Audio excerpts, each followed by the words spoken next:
Hello, hello. We're back for another Wet Ink Wednesday, and this time I am talking to Josh Heake, who's currently I don't even know your title. I forgot to ask your title, but you're at Restoration Games now. But we're going to talk about Garbage and Glory, and we're going to talk about catch up. It's been 2 years since you've been on for an interview, so we're catching up. Welcome, Josh. Thanks. Always happy to talk with you guys. I'm currently on our company's website trying to remember what my title is because we have super weird titles. I think I'm a Frown Inversion Technician or something like that. Okay, that is And an like our graphic unusual title. designer, our my friend who does graphic design for us, he is the Technicolor toolbox or Technicolor ratchet wrench. All right. Yeah, these Yeah. are these are fun to read on a business card, hard to say out loud. Yeah, I was like, what was it? It's some Frown Inversion something? Yeah, I do the customer service and show management for Restoration Games now. Cool. And oh, I definitely, I mean, we started with that. I mean, we could talk about Restoration Games, but like we also, that's sort I of mean, I'm here to after, talk about Magic Raccoons. sure. I mean, that is sort of like, we, we want to talk about both for sure.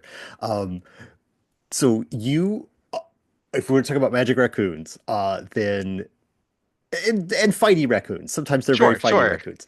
Uh, we had an original team for the project, and one of those people had some life situations, had to drop out. So we were like, Josh, you have to come in as a pinch hitter and clean up this situation. You know, we've got this number of words. Please get them done as soon as possible. And that was almost a year ago that conversation happened.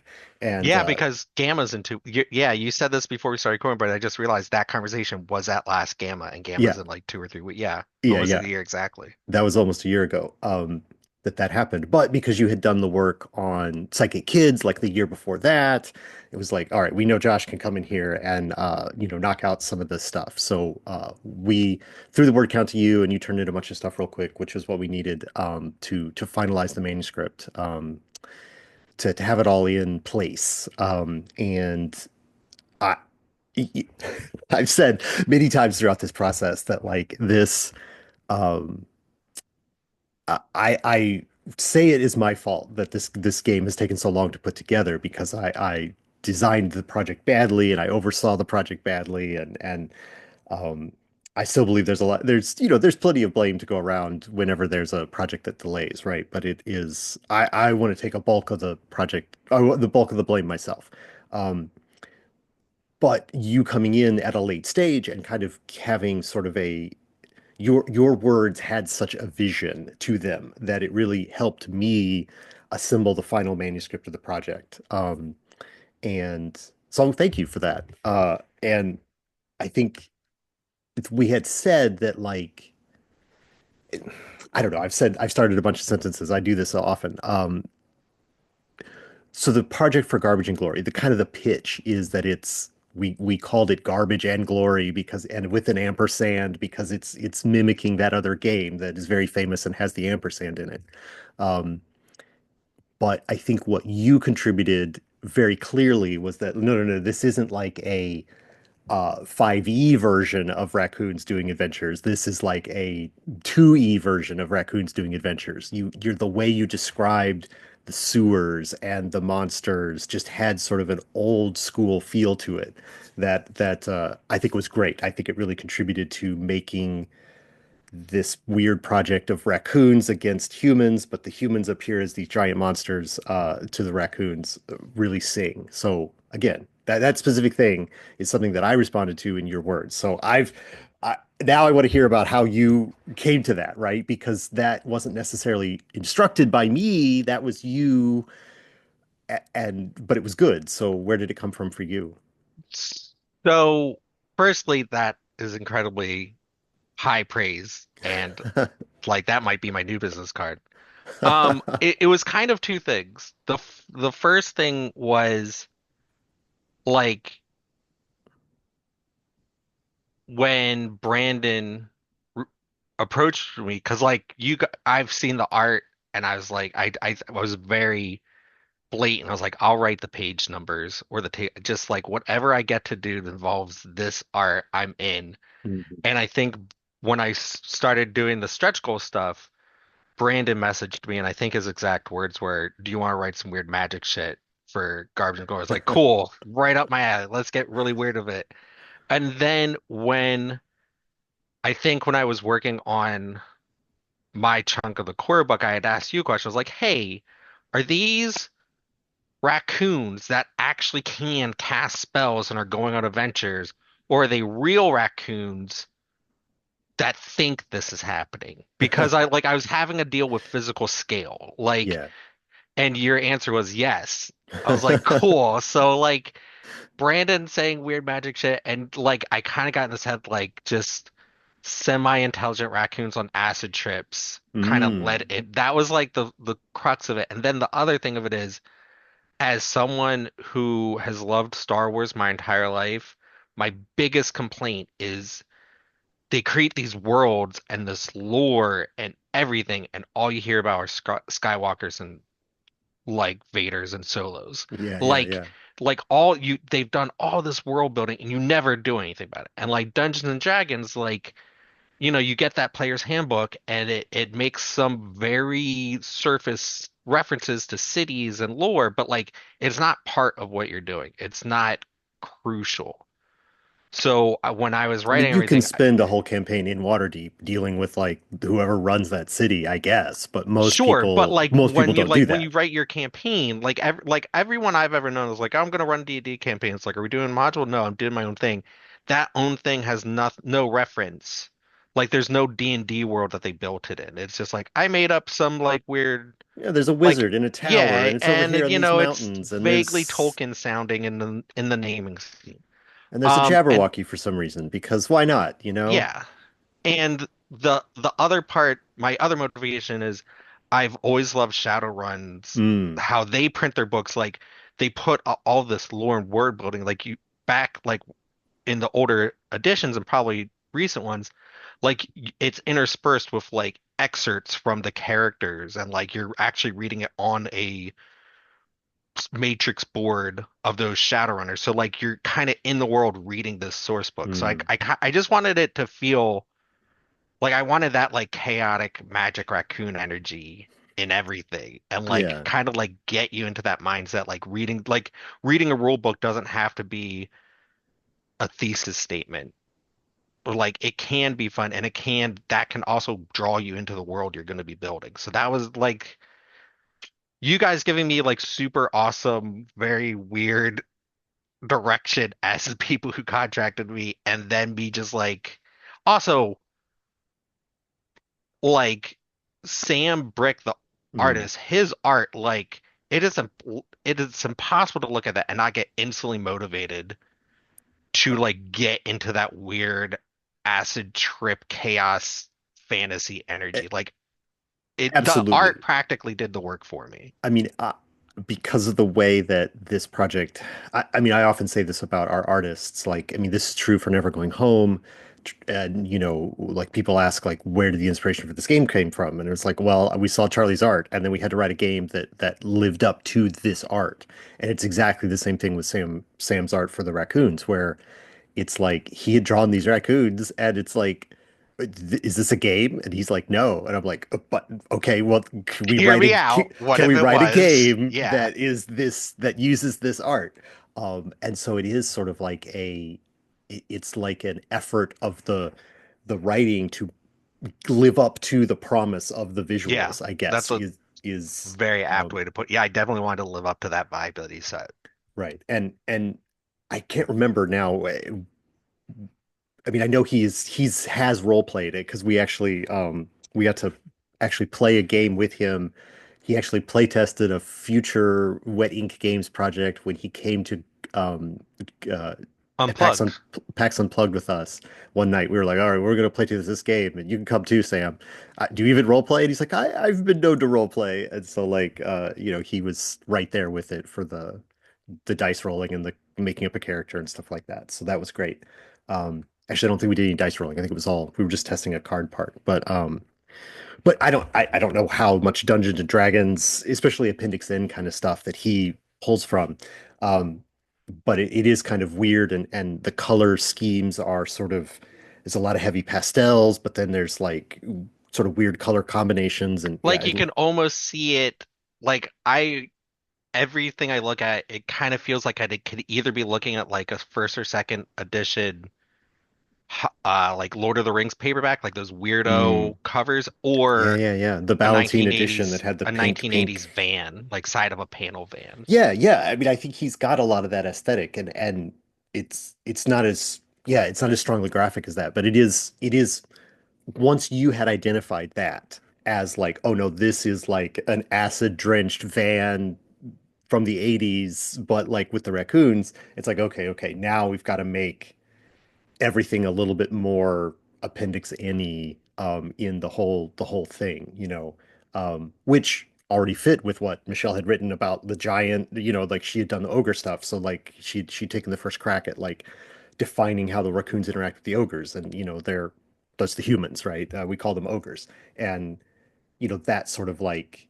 impossibly ancient dungeons or ununderstandable landscapes built by people that aren't you, and the idea that in the raccoons' minds, the world of the ogres, they didn't build that either. They're just living there just the way the raccoons are living there. It's like they don't understand who built the world.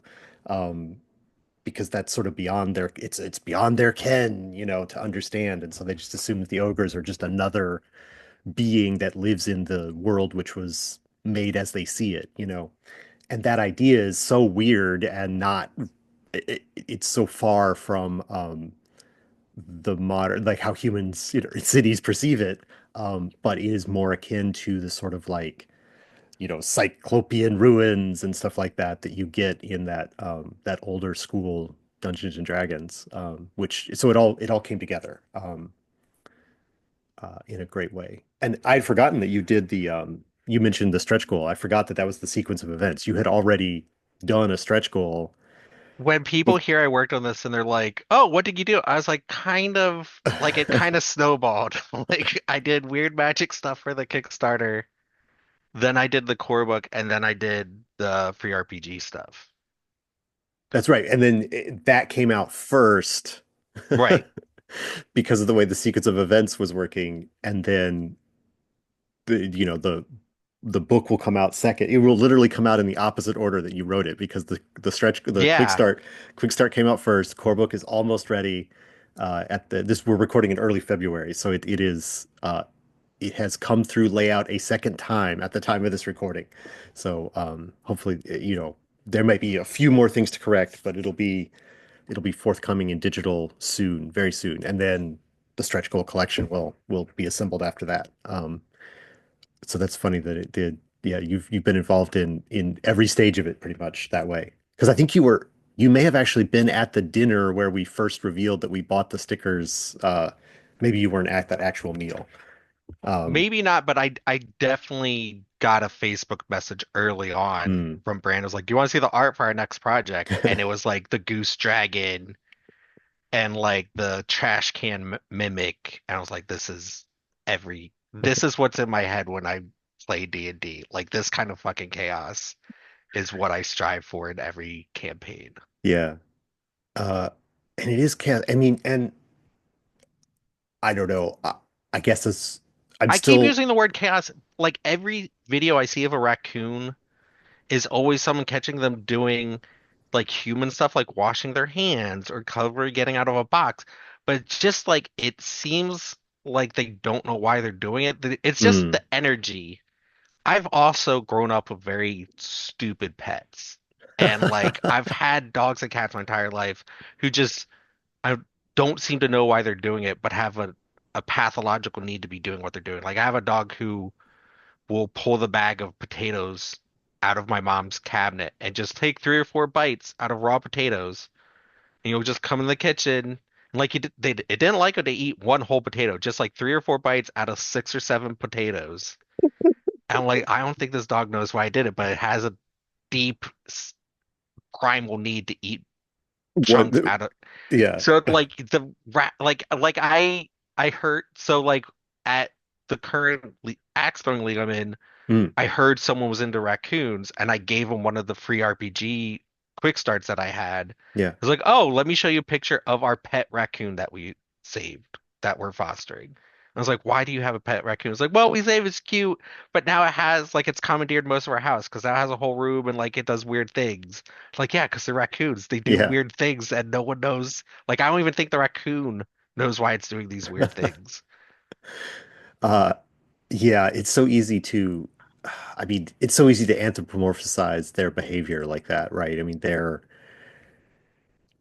are wildlife people that that study them, but then I think, yeah, the most interaction, especially since the project has been going on, I post about raccoons and I tag the art as raccoon art, and then the algorithm shows me like, oh, raccoons, huh? Well, we got some weird videos to show you.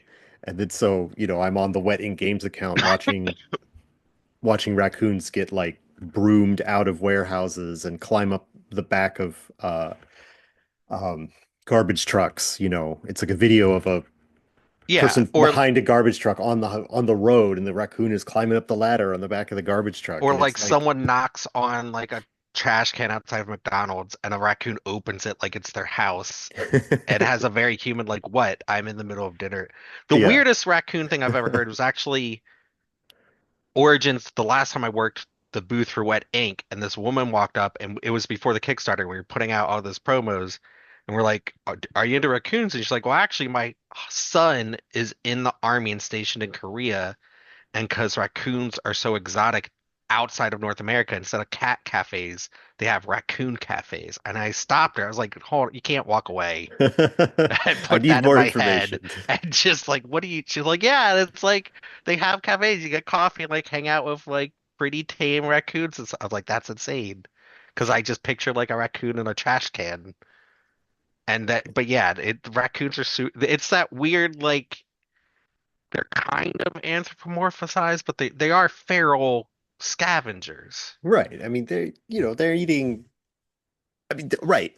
I mean, and this is something that like the book only barely touches on. The sort of obviously humans most interact with raccoons who do have like this sort of feral scavenger trash sort of vibe.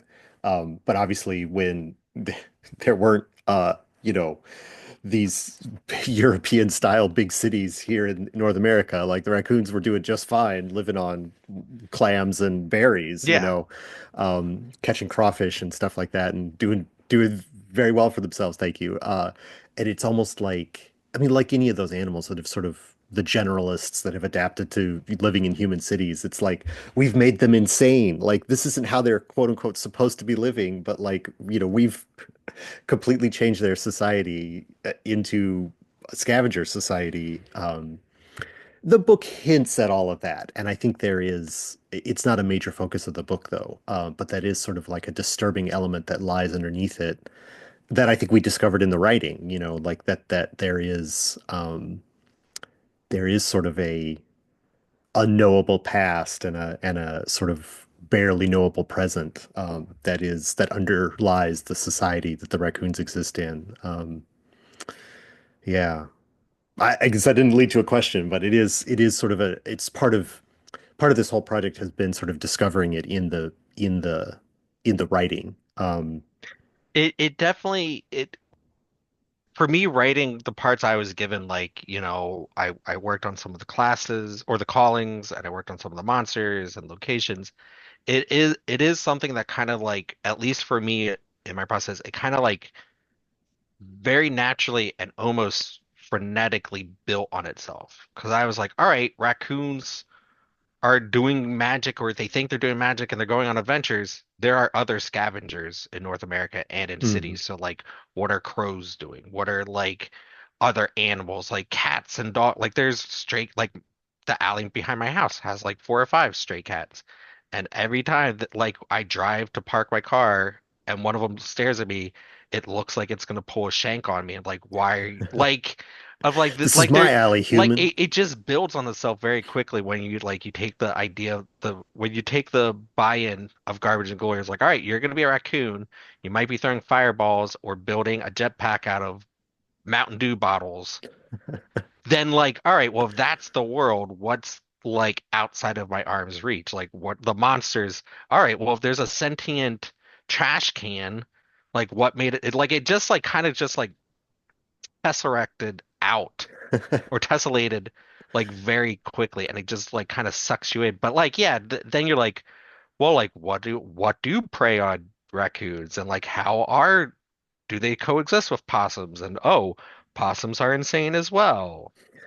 Like it just like it all just kind of like zippered in like crazy fast until like I'm like building like this whole world of like an evil sewer stuff and like ogre like humans like they're humans but they're ogre, yeah, like it just kind of expounds on like this feral scavenger thing. And like like New Jersey has a urban New Jersey parts of urban New Jersey has a high bear population and they're just effectively giant raccoons. Sure. Like I've driven past a bear at like a warehouse parking lot when I worked for Breaking Games, and the person who lives like, yeah, there's bears in parking lots out here. I Yeah. was like, we should drive faster because like I mean, yeah, it's cute, but it is a bear, It's a bear. and we're in like a sedan, so let's let's expedite getting away from the warehouse. Uh yeah, I mean that is such a uh because the bears were here first. I mean that is Right. we built the warehouse where the bears used to live. Um and again, that is something that is referenced but not truly dealt with in the game. That sort of world. Uh all right. I do you want to you mentioned some of the stuff that you did the stretch goal what ended up being the stretch goal, which is, you kind of did these sort of like you did you did a bunch of the landscapes, right? So and your names were great. So you had like the dim danks is the name for the sewers, and the upways is the name for the all the rooftops in like you could live an entire life up there and never come down to the ground, in theory. And you had these evocative names for this. And so then for your stretch goals, it was like, okay, but what about truly legendary locations that are beyond the normal cityscapes? That's what you ended up doing for the for your stretch goals. So tell us a little bit about those. Um, so yeah, I mean the part of that was so like when I was teaching when I was doing my teaching internship and helping run a block of science lessons, we were talking about genetics and genetic drift, and there is a phobia of people with dwarfism and stuff. And psychologically, what that breaks down to is human wise, your hands and feet are the most identifiable to some of the most identifiable parts of your body as humans. Like that's why when they're misformed, it kind of triggers like a phobia in some people. I always thought that's why people think raccoons are cute. They have these tiny little human hands and they do tiny little human things, and it just kind of draws that in. Like raccoons aren't washing their food because it's dirty and they have a human need to eat clean things. They don't have salivatory glands. They don't create spit, so they need to make their food wet. Like it's an animal thing. Yeah. So like I kind of took that and I was like, all right, well like they would have a language if they're smart enough to throw fireballs or like, raid a dungeon or a garbage dump. They would have a language, but it wouldn't be human and like it would be more like when I was trying to make up names, I was trying to go more like on a vibe check, like they wouldn't name them as on physicalities. They would name them as what impression or what instinct it would trigger. The other thing for my locations is, quite frankly, I've grown up in the Philly suburbs. There's a lot of weirdness, and so they were all Philly themed. Well, Um, yes, they were all Philly themed, and yeah, I took that to be, and we don't have to get into too much into your personal life if you don't want to, but you recently moved away from Philly. I did. So I felt like it was a sort of not a parting shot in like a bad way, but like let me share with you some stuff that I learned as a Yeah. goodbye to my Um, place where I've lived for a while. like I mean, Philly has a weird history. It's a horrible city to navigate today because of like cars. And that's because Philly was removed enough from the Civil War, like it wasn't burned down like Atlanta, and it never had any big industrial events like the Chicago fire or New York becoming an industry. So it never went through like an industrial revolution remodeling. Like Mm. that's why New York and Chicago make sense. It has wide roads that are laid out in grids because during the Industrial Revolution they were industrial areas. Philly never went through that. So Philly is just a weird city that has that it's 2025, it's there, but a lot of parts of it have never been like addressed. We get sinkholes because like 200-year-old sections of sewers collapse entirely. Also, the Liberty Bell is an icon of Philly. The Liberty Bell you can visit is like the third Liberty Bell they built. Like it is a giant piece of trash. And if you look at it that way, a raccoon adventure writes itself. Yeah, Like I was the just like, all ultimate right, piece if of we're gonna trash. glorify this third time we broke this bell, let's just crank it up to 11. The other part of it, Centralia is the weirdest city ever. It's in upstate Pennsylvania. The quick version is it was a big city and like a very industrial city during coal mining. A coal fire started in one of the mines. It was never properly extinguished. It looks like a hellscape, like with steam and sulfur. It's abandoned. No one, like, they had to move the entire town. It's just weird. Like, you can go, like, you can, like, you're not allowed, you're technically not allowed on there, but there are road maps to get, like, close enough that you can walk the mile and a half to get to it. And, like, there's graffiti all over it. I went to a weird high school where we would take the photography class would take a trip to take photos outside. Like it's weird. Like and like it's so weird that like it just it wrote itself. I was like, all right, like it's a weird abandoned fire city. Yeah. Like that's that's just that's like one step away from Dungeons and Dragons. Yeah, you're not, yeah, you're very much so.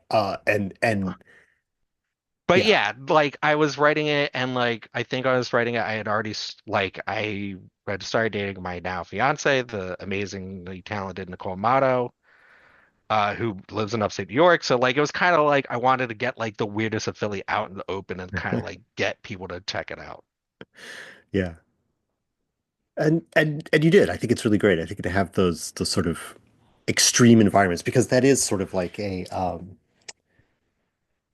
again, because so much of the Garbage and Glory project is sort of like referencing sort of the feeling of Dungeons and Dragons without trying to be Dungeons and Dragons. It is not trying to be Dungeons and Dragons. It is sort of like evoking a few touch points, but like to have a little part of the stretch goal collection, which will be like, oh yeah, and here's some like legendary weird landscapes and locations and adventures that you can go after. It's perfect because that's the kind of supplements that you get with that game is the sort of like, you've explored the city, you've explored a dungeon, but have you been to a fire city? Yeah, and then the other location I did was based on the floating garbage island that's in the Pacific Ocean.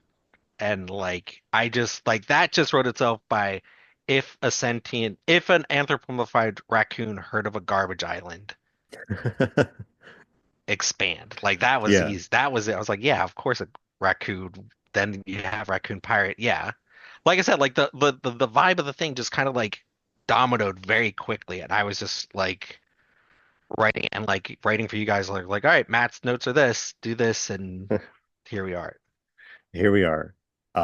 It's been a great project to work on. I am very pleased where the manuscript is and the way the art has come together. I mentioned earlier in this conversation the layout. I don't know if you got a chance to check it out, but like Matthias once again has done a great job with the layout and like I mean, it looks like the quick start, but it's obviously much bigger and all the art is in there. It's looking really great. It's Yeah, taken all, I flipped through before getting on this call. So yeah, this yeah, is definitely A plus Matthias work as always. yeah, absolutely, absolutely. So I'm very happy to get it out there. We're bringing it, at the time that this video is public, it should already.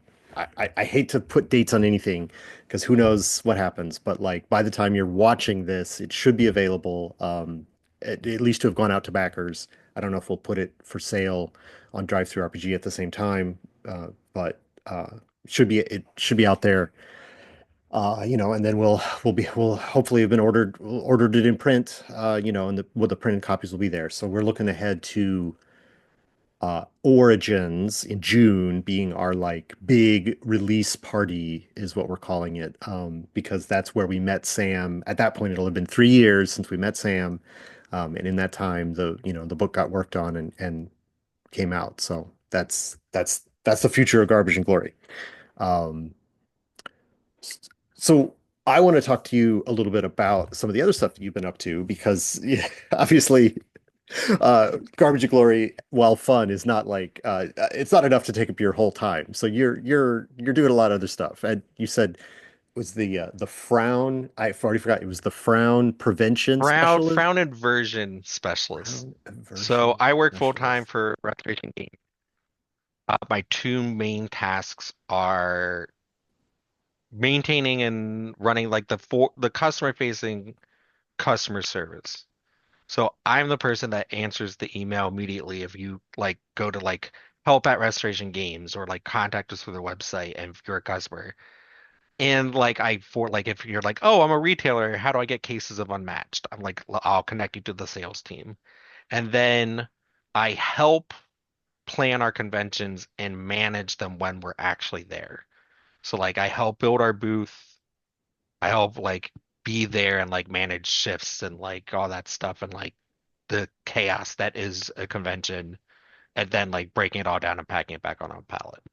Yeah, I mean that's you know I, in a lot of ways that's kind of like the dream job in a lot of ways, right? To be like sort of I mean, I guess it is still like retail customer service, and I'm sure you deal with a lot of like unhappy customers.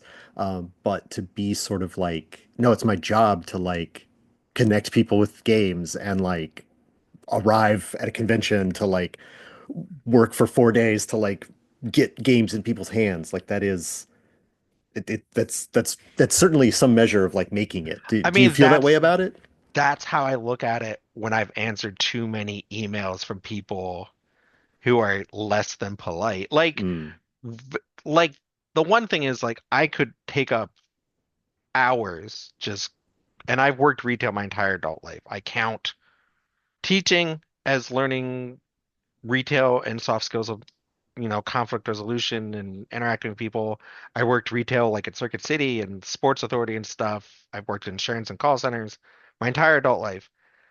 I look at customer service as like no one people are rarely if ever angry at me or the company I'm representing. They're angry at the circumstance. If if I bought a $250 special edition board game and it got shipped to me and it got packaged and there's a giant hole through the bottom of the box, I'd be upset. hmm Like that's a circumstance where you're like, yeah, I'd be upset if like this thing I've been waiting for came in like a bunch of pieces and like I lost components that fell out of the bottom of the box.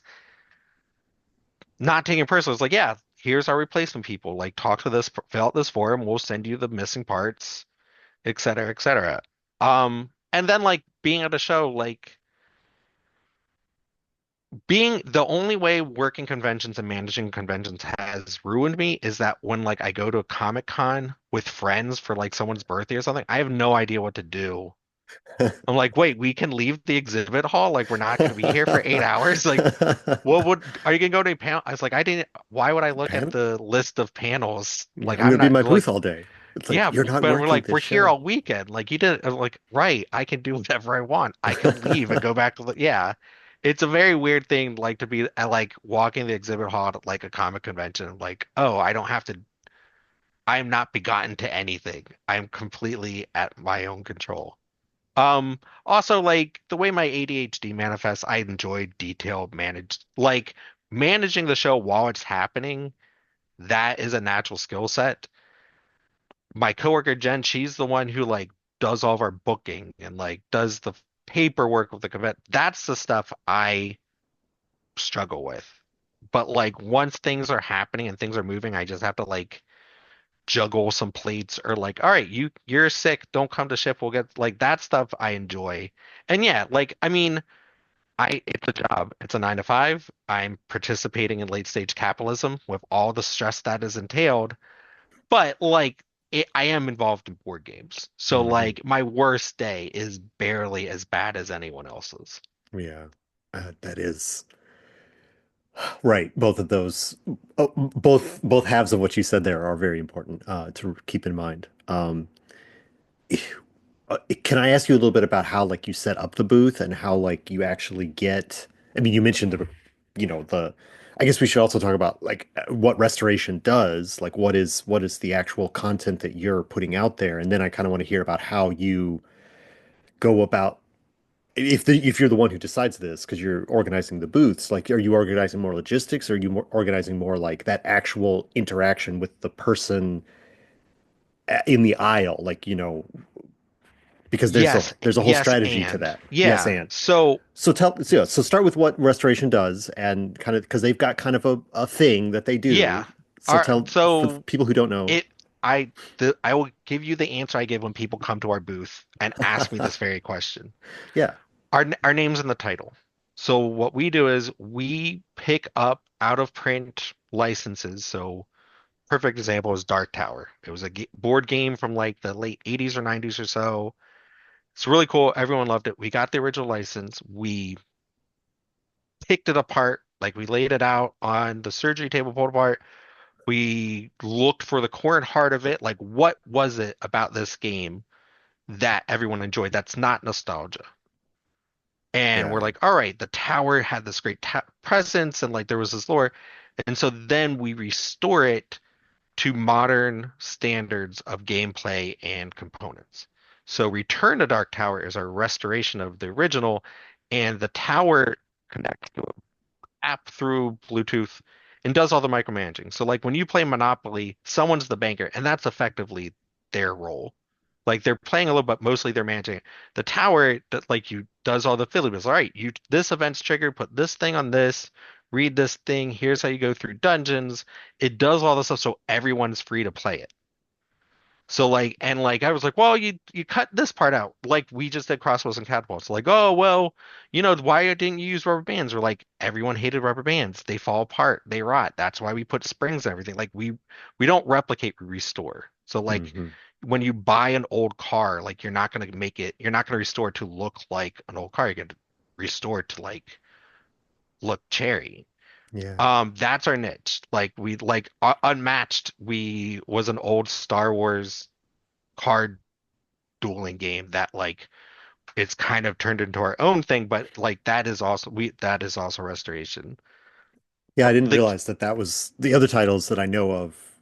I remember the old one, but I didn't know that Unmatched was also a I'm not even it was a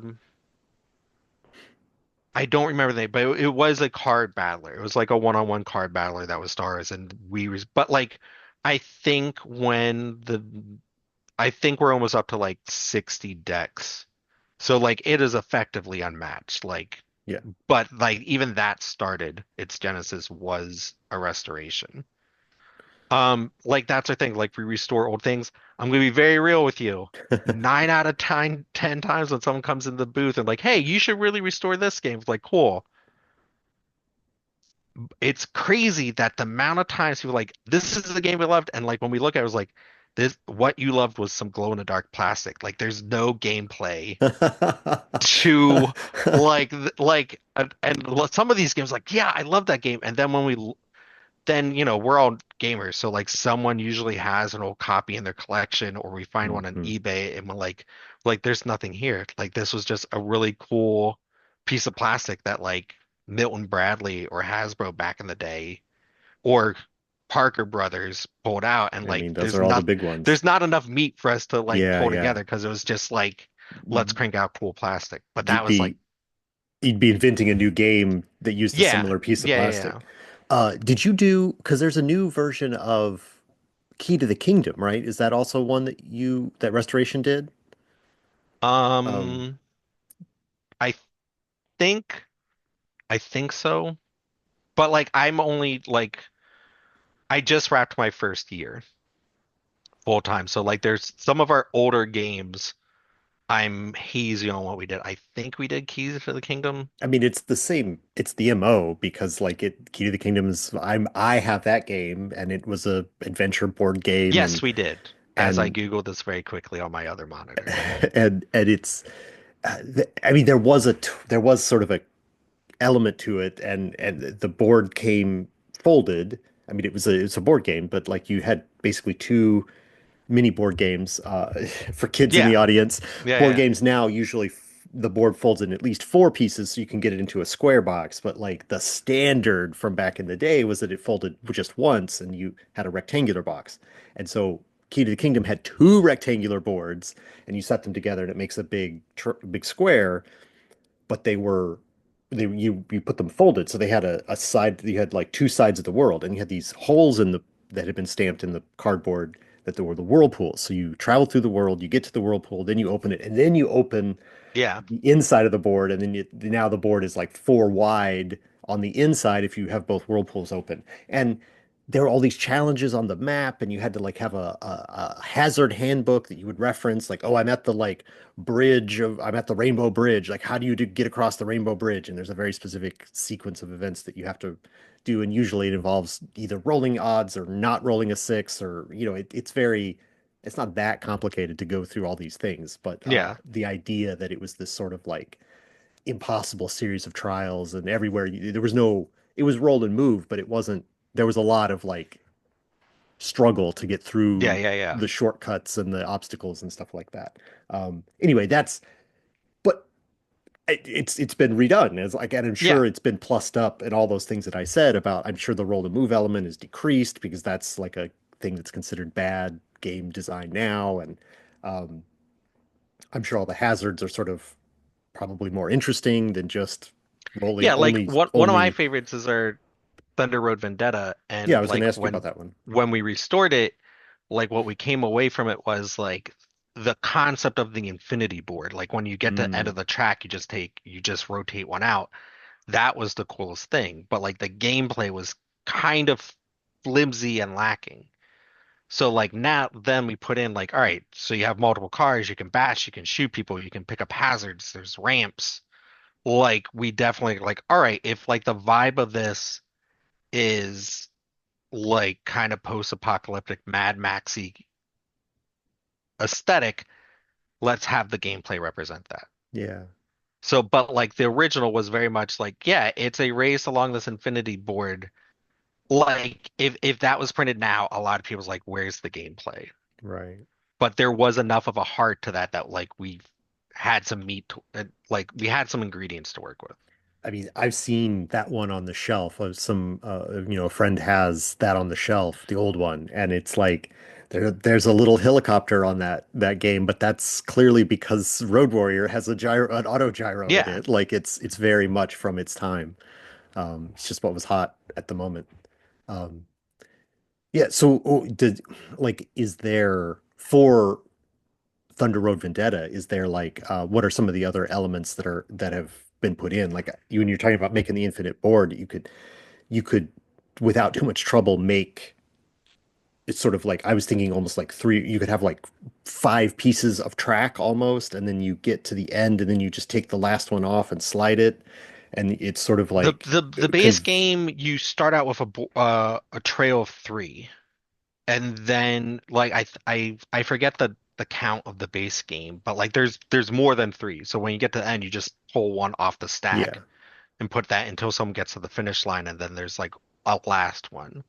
And like our new expansion, Carnival of Chaos, like you're all racing into a coliseum, and it's a full-on like demolition derby with lasers and missiles. yeah, So it's that one's not a race, but like one of our races, one of our expansions, we added hazards. So we made a rule set. Your car caught on fire. It might go a little faster. It might explode. There's ramps, there's goo, there's oil slicks and stuff. So like, yeah, so like I think I think you can end up with like close to a stack of like 20 road types that you just circle out until someone gets to the finish line. yeah. I mean, Sounds cool. I haven't played any. I think I played the Fireball Island. I think I played the restoration. That's another one that's one I had. I've got the, back in the day, the big Yeah, yeah, yeah. one piece, big foam. It wasn't foam, it was plastic plastic shaped game, but I've played the updated one of that. I don't know. That's anyway, it's a fascinating business model, and it's so neat that this is thing. And I think that is sort of the I don't know. I mean, there are nostalgia projects. I mean, you mentioned like what is here beyond the nostalgia is sort of like what restoration is trying to find and to put into the game.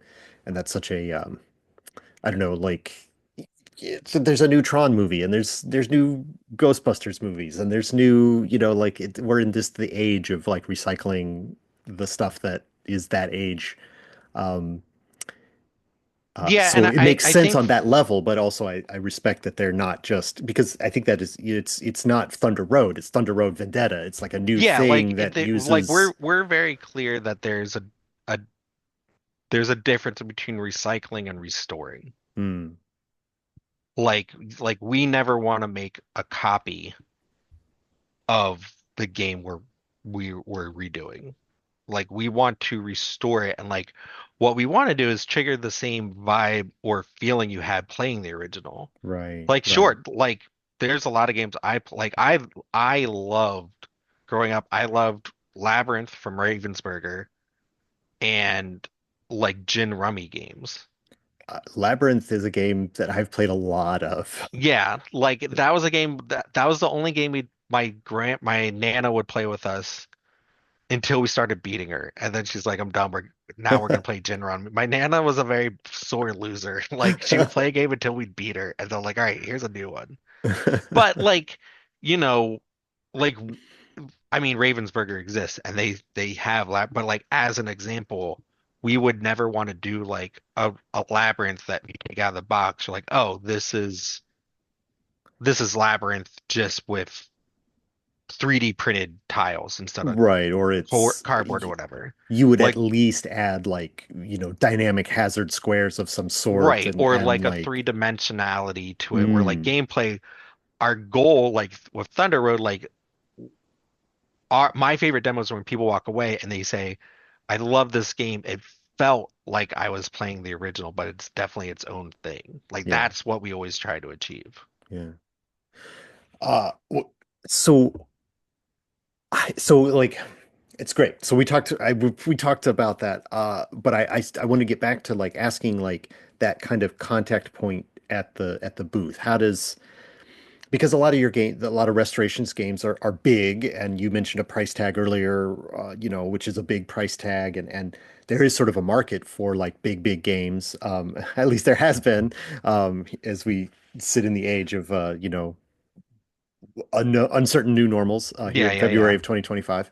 Um, but like, do you do like demos? Do you do like how do you actually sell at the booth? Like, because part of it is you just lay it all out and it looks cool and you've got little, you road tiles and helicopter minis and people want that, but like, Um, I mean, this is like we're getting into some inside baseball, like yeah, yeah. industry jargon, not like industry secrets, but like so like I work on a team with my coworkers Jen, Skyn, and Ian Reed.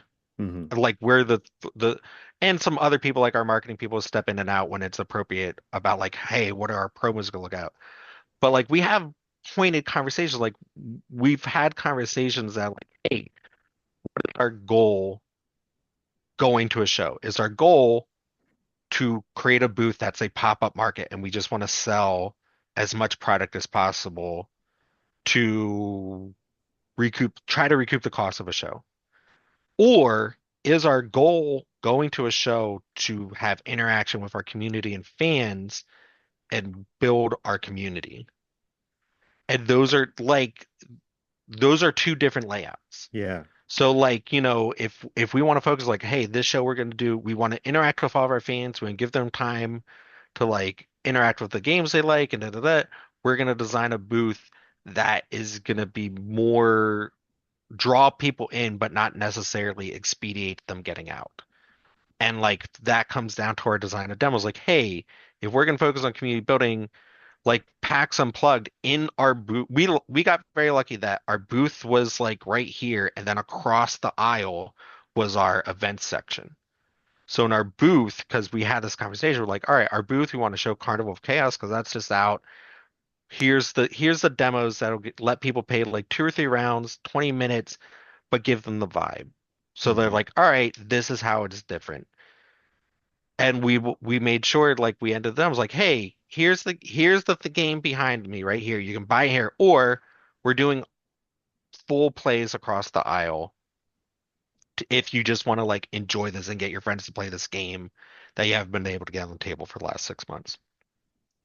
And like, I have a weird skill set of working retail. So like I'm in conversations when we're building booth, like, hey, like Ian has a mock-up of a little person wearing a board game book bag that we use to scale all of our aisles so people can get through without knocking everything over. Or like, Mm. is there room for a line at the register if this is how much space? Like, we get into weeds of that, but like sometimes with the conversations, like things like, hey, like, if we have this stand for the TV up, it's going to create a blind spot where someone could walk away with something, or we're not going to be able to see the demo table, Yeah. or like the register is going to block getting into the back where our merchandise is. So like it's kind of like what is our purpose of the show that dictates the design of a booth. Yeah. At least And that's how we approach it.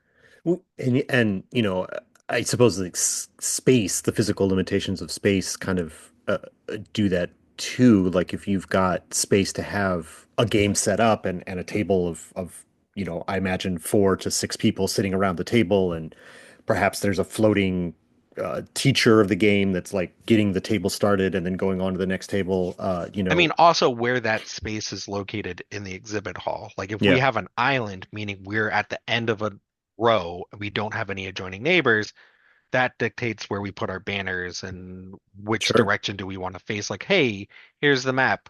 If we're right next to the entrance, let's have all of our banners facing that. So the first thing people walk through the door, they're going to see restoration or Yeah. carnival cars blowing up or whatever. Um, yeah, like it all kind of dictates on our goal, and we try to like approach that before we're even there. But like, you know, and shows are like it's kind of just like I would like once we're there, I'm very much like men plan and God laughs mentality. Like, hey, we showed up at the booth. All of our merchandise is here, but none of our furnishings. Like, cool. I guess we're having lunch now and we'll be back in 2 hours. Right. Or like, great, like we got everything we requested from the convention center, but they're square tables and not round tables, so we need to redesign all of our demos because we don't have the table like some of these like yeah, like Return to Dark Tower is a huge box and like a huge also like since I do customer service, like, hey, if our boxes get any bigger, it's gonna be problematic to put it on a shelf to sell to someone. Hey, that's Like like, yeah, that's I'm like we need to make games smaller than a microwave is mm. the general like great. I love this. This is super cool. Keep in mind there's two in a case. So like bringing that giant boxes like it's weird. Like I kind of feel like if you could run a panel at a convention of like things you don't understand and as an attendee, one of them it's Mm. like it's like and I've been in the industry for years, it's always crazy how chaotic like like any aspect of a convention is. Yeah, And I like mean it's you always a little more complicated than things like because like we usually get the same size booth every show, but every show is absolutely different. yeah, just because of where you are relative to other Or what's going to tables or change, or yeah, yeah, like who's going to be your neighbor, yeah, like yeah. how's that going to affect the traffic in your lane, like it Yeah. everything is like very ephemeral. I mean, it is literally a one-off every single time. Like you don't Yeah. I mean, we've Wet Ink, we've had the same sort of layout for a couple of years for our cons. And it varies depending on, like you were talking about the end cap, right? We've had situations where we have a 10 by 20 footprint on an end cap, so we actually have 40 feet of frontage to like people, and then we also sometimes have a 10 by 20 at where we have it's only 20 feet of aisle space because there are neighbors on each side, and that's But like that's not real 20 feet because you need to get you through have to your get booth. in, So right, like unless you're then you're trying down to. to like 15 or Yeah, yeah. yeah. Unless you're doing like a, crawl under the table or roll over the top of it every time. Yeah, you've got to have like, you get 17 feet of frontage. So like the difference between 40 feet of front, which isn't 40 feet because it's, again, you have to have the space to enter and stuff like that. Usually if we have that much space, we're doing two entry points and none of that matters. Like Yeah. this, Yeah, now yeah, we're in yeah. real industry weed stuff. I hope that industry people are watching this, but this is real industry insider stuff. But it does change your setup. And reason I wanted to hear about like your demo space and stuff like that, part of it is because like Wet Ink is now has board games as well. So like that, there's so much more of a culture of demoing board games at the booth than there is for role-playing games. Like almost no one is like trying to do like, oh, a quick 20-minute pickup game of a role-playing game at the booth. Like almost no one does that. Like sometimes people do, but almost no one. But for board games, that's much more common. Like there's like a standing round and somebody there and the game is set up and anybody can walk up and play like a couple rounds and see what is going on. Or they'll have all the scheduled demos and stuff like that. And then that's a staff in another area of the convention center that's like administering those, like, okay, you people are going to learn how to play the game. Six of you sit down, I'll teach you, and we'll spend 90 minutes together doing this. But anyway, so like we are having to think about like adding that capacity and fitting that into the booth with the other stuff that we have, or getting more space. It's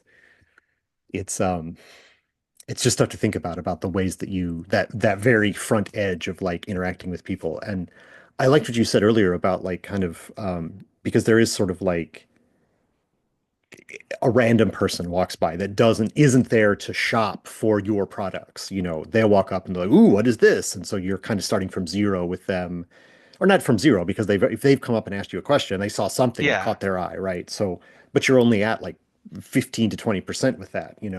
Um, you've got to start over. But then there are other people that are like you said, that they're your community, right? That I can't wait to come try the new game because the new expansion. I want to see it in play because I've got the old one at home, and show me the new stuff, and like I want to meet the designers, or I want to meet the booth staff again that I talked to 3 cons ago and tell them how it went when I bought the thing. Like that's a very different, like you were saying, it's a different level of interaction and a different sort of like setup. You have to set yourself up differently to like have the time to meet with those sort of people that are fans that want to talk to you about the games or hear about the newest thing or get into the details, as opposed to sort of like it's got a dragon on it. You want it? $20. It's got a dragon on it. You want it? $20. Like you can move, and you kind of have to be doing both at the same time because cons are expensive. You want to move the product, but if you I don't mean, talk to the people, then why did you go? It's both and. It's both I'm going and. to be very clear and explicit. This is my personal Yeah, yeah, opinion. yeah. I want your I'm personal not opinion, representing Josh. Restoration Games when I say this. Hmm. I feel that if you're if you're in the industry and to any degree, if you just launched your game on Kickstarter and you have 5 cases and you have a 10 by 10 and it's your first booth at your local show or whatever, like Hmm. I'm from that degree to like Asmodee or Ravensburger doing 50 by 50 Lorcana thing. Yeah, yeah. It's my opinion that if you're setting yourself up for a frustrating week, if your goal is to sell product to make money, Mm. there's easier ways to do that. You could easily just work your website and your social media. It's like, hey, we can't be at Gen Con, but if you use Gen Con 2025 on our website, it's free shipping. Way easier, That's a great pitch. That's a great pitch. right? Write that one down, everybody. Way easier to make money. But you know, like that's the conversation we have at work is like there are a number of ways that we can spend a lot less money to make money during a convention. Hmm. Is that it like if you're going to a convention to make money, I think you're setting yourself up for frustration. I think there are like, there's a lot of weird psychology that comes into commerce. Like shopping malls designed their shopping malls and shopping centers designed their parking lots to be difficult to get out of on the hope that takes you long enough that you're like this is documented and this Yeah, is yeah. fact. Like there are people who designed it to make it difficult to get out, hoping you'll go back in for that thing you left. So Hmm. that store can make another $6.37. Right. It, there are benefits like, I can come up with a lot of ways to make money during Gen Con when not going there, but there aren't a lot of ways for me to mimic being in front of that many people. Yeah. And if being in front of people is the goal, like I mean it's capitalism and you have to make some kind of money and hope to break even. But like, like when we were at PAX Unplugged, the benefit of us showing The Witcher, which was our new stuff for a match that just came out, was like we had people that wanted like I've never heard of a match, but like I see it at the store. Cool. Let me tell you how this works. Or someone was like, "Oh, I have every set. What's new about Witcher?" It's like, "Oh, this is the mechanic. It's parallel to oh, cool." Like 30-second conversations were just as valuable as like the 20-minute explaining it. And like, some people like, "Oh, I've heard people complain like, "Oh, kids day you're not going to make any money." Like if they have if a convention has a family day, we're not gonna because like it's a bunch of it's like sure, but like that kid's gonna be a gamer. Right. Like it's just like being open to getting benefits that aren't a dollar amount Mm. is a setting yourself for a more successful and quite frankly easier going show. Like you have to come close to breaking even, but like like I think the math comes out that it's like around 6 times more expensive to get a new customer than retain it. So if you're going to a show to Mm. retain your customers, like yeah, we love, hey, this is our new thing. Like it's easier. You said it. Like if someone's coming, it's like, oh, I've played Heckin' Good Doggos and Psychic Kids. I'm interested. Like you're already 60% of the way there to get Right. Garbage and Glory in their hand. Yeah, exactly. Yeah. I, I, And also, I, it's board games. Like you should be encouraging people to come there out of enjoyment, not out of the wallet. right. Again, very clear personal opinion. Right. Yeah, but it's so easy to measure. There's a temptation, right? As somebody who's running the booth, and you've got your point of sale, and you can always check and see exactly in like a black and white dollar term I exactly think how that's quote yeah, unquote that's well you are doing that day. You can't help but look sometimes like what is our sales total for the day? That is a measure of success in a yeah, because it's the like sales easiest one to environment, right? track. Um, Not everyone you interact with is going to also complete a user survey and tell you how, like, you're not doing it. It's impossible. I mean, I suppose you could pass out cards that like invite people to get a discount on your website if they fill out a survey about their experience at the convention or whatever. And then you would have another type of data, but it's just purely anecdotal about like, well, I heard several times today that people loved this game, and I got to shake hands with somebody who has they completed their collection. They have all 10 Never Going Home books now, and they were so happy, and they wanted to, and I signed the core book because I was a contributor to the core book, and or there are so many other things that you can sort of get a sense of like making a convention worth it. But there's so much more intangible. So I mean this might be a whole other topic of I think we're too late in the episode to like start a new topic of conversation, but like kind of measuring some of those things. What are the ways that you track that sort of stuff? Do you measure how do you measure? How do you measure up what you've done at a con other than looking at like, well, it cost this much to be here and we made this much, and it's in the black, so success. I mean, There's we've had that conversation. I've had that conversation at every company I've worked at because like hmm the other like just broadly speaking, like how do you track how many people walk past your booth, how many people walked into it and interacted with your booth, and how many of those two groups went and bought your stuff off of Drive Through RPG or your web Mm, store. yeah, Like, how do you even track like how do you know? It's like, all right, I designed the best booth. How do I know that drew people in? right. Yeah, you don't. Oh, sure, let's just make a QR code every show. See, but you can't say like every single person you give that to is going to scan it. Yeah. Like this weird tracking, like this. I've spent like these are hotel bar conversations that have lasted entirely too long with friends in the Sure. industry. Where Sure. like I don't know, like I Right. guess you just do the thing and like fudge it by 20 or 30% or whatever. Yeah. But Yeah. also, it's board games.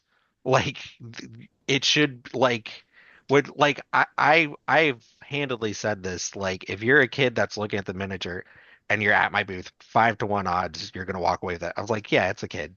Like the 3 cents that we got for the miniature, it's like if a kid's gonna play Geralt the Witcher against Optimus Prime, like go have nuts, like throw that in the toy box and let his arm get broken off. And I'd Yeah. Yeah. rather that kid enjoy that than like, oh, Yeah. you don't have any of the freebies I wanted for my. I was like, yeah, I gave it to a kid. That is, yeah. Yeah. Yeah. Kids usually get, stickers, dice, whatever. And sometimes a whole book when they're Yeah. around at our booth because, yeah, you got to invest in the next generation. And it is sort of like I mean, individually, the products cost so little, like you said, 3 cents for this miniature or whatever. It's like, that's yes, I could sell it to somebody else, like a book, one of our books we could sell for $20 or whatever, but I could also it only cost like unit cost wise like $3. So like I'm investing $3 in, a future gamer, right? Because it doesn't really cost anything on an individual level to give away a few books. I mean, there's no telling. Like I like having been in the industry for the years I've been into it. I know less than 1% of the people I would call industry friends went into the industry purposefully. Like, I want to design games. That's what I studied. That's what I learned. That's what I'm doing. A vast majority of people I know fell into it by happenstance, including myself. Hmm, Like, my friend Ian brought me in to work a booth for Breaking Games because I was unemployed and we were designing a game as a project together, and that's turned into a career. And like a lot of people I know that are game designers have had jobs at this and then at Speedball and then like when they ran their Kickstarter it's like oh now I have to distribute and sell get these games out of my house oh God now I'm a publisher right, right. and Yeah. like I so mean, like giving that game guilty as to a charged. kid yeah like giving that kid a game like you have no idea if that's the next design if that's the kid who's going to design the Sure. next game in 5-10 years And that's going to change the industry for the better. right. And yeah, I mean, you're right, you don't, but also it's not even, you don't even have to have that. It's just like, hey, you made that kid's day, right? Or you made that parent's day when the kid is excited about a game, or to 3 months from now when they actually read the book and they play the game, and yeah, it's worth it for Yeah. that. All right. We've talked for about an hour now. As I knew we would be able to. Josh, I want to, before we get out of here, I got a couple final questions for you. One is like, is there any future project that you want to shout out that you're going to be working on, that you know about, or anything like that? What's on your, um and if not, that's fine. I mean You're going to be at cons. I'm gonna be at conventions. I'm like kind of Elmer Fudd stalking Bugs Bunny, approaching a prototype with my fiance, like we're designing a game All right. together. All But like right. it's a very weird. I want to build When a two game deck. designers live together, that kind of Sure, happens. yeah, it's a eventually you end up designing a game together. I want to build a deck builder RPG system. Okay. And like I have like every other person in the industry I have a prototype that's a bunch of index cards and card sleeves with sharpies and some Excellent. scavenged dice That's but it's very like weird, and like I kind of approach it like from the sides because like it's a weird scope. Always doing something. I'm proudly sponsored by Wet Ink as a person who throws sharp stuff at flat stuff. Yeah. Um, that's that's another conversation. Like that's my meditation and We talked a all bit sorts. about Yeah, axe throwing on the last your last appearance, I think. yeah. I th throw axes and knives through organization called WATL and WKTL. I'm on social media. I'm at conventions. If you email Restoration Games with lost pieces or broken things or needing to contact someone, you end up talking to me. And I'm always eagerly begging Wet Ink to let me write weird magic shit. Yeah. Well, when we get the next one going, we'll we know how to get a hold of you. So, Yeah. Josh, thank you so much for your time today for talking some inside baseball and also just chatting about the Raccoon project. It's been a joy to work with you on it, and love to see you at cons. I think the week that this video goes out is the week of Gamma, so we will be Okay. seeing each other when people are watching this video. Awesome. But we'll see you. So I'll see you there. Yeah. Awesome. Thank you so much. And thank you everybody for watching the video. Let us know what game do you think Restoration should take on next? Put it in the comments.